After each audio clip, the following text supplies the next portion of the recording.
Where's the fun in waiting? Play Sit and Go tournaments 24/7 only on Ace 2-3.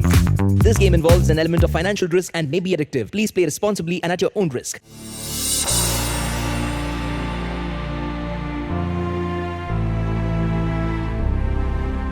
रक्षा अकादमी यानी कि NDA की प्रवेश परीक्षा में लड़कियों के शामिल होने को लेकर सुप्रीम कोर्ट में आज सुनवाई हुई। कोर्ट ने कहा है कि 14 नवंबर को होने वाली एनडीए की प्रवेश परीक्षा में लड़कियां भी शामिल होंगी, इसे टाला नहीं जा सकता। दरअसल केंद्र सरकार ने हलफनामा दाखिल कर कहा था कि एनडीए में लड़कियों को शामिल करने के लिए जरूरी मापदंड तैयार किए जा रहे हैं। इसमें कुछ समय लगेगा। मई साल 2022 में इसके बारे में अधिसूचना जारी हो जाएगी। उससे पहले तीनों सेनाओं के विशेषज्ञ महिला कैडेट के चयन के लिए मापदंड तैयार करने में लगे हैं। चुनी जाने वाली लड़कियों की ट्रेनिंग के पैमानों पर भी निर्णय लिया जा रहा है। साथ ही महिला कैडेट को अकादमी में रखने के लिए बुनियादी ढांचे और सपोर्ट स्टाफ की आवश्यकताओं का भी आकलन किया जा रहा है। केंद्र सरकार के इस हलफनामे को लेकर सुप्रीम कोर्ट ने कड़ी फटकार लगाई। इसी के साथ ही कोर्ट ने ये भी कहा कि इसे स्वीकार करने का मतलब लड़कियों को 1 साल और इंतजार कराना होगा, लेकिन ये सही नहीं है, इसे हम स्वीकार नहीं कर सकते। सर्वोच्च अदालत ने कहा है कि सेना आपातकालीन स्थिति में तेजी से काम करने में सक्षम है। उम्मीद है कि इस बार भी रास्ता निकल जाएगा। कोर्ट ने यह भी कहा है कि वो इस बात की सराहना करता है कि सरकार और सेना इस दिशा में काम कर रहे हैं।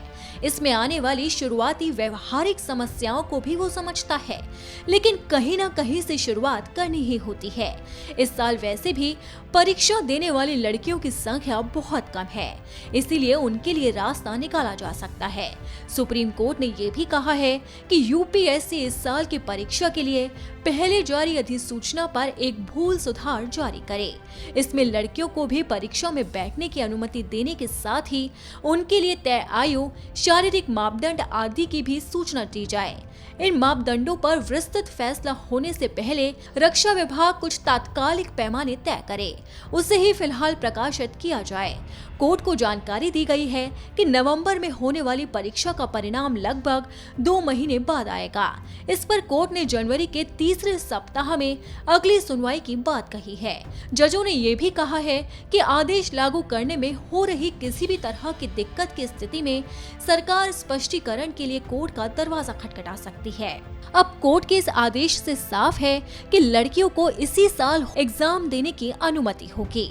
इसके साथ ही ये खबर उनको राहत देने वाली भी है।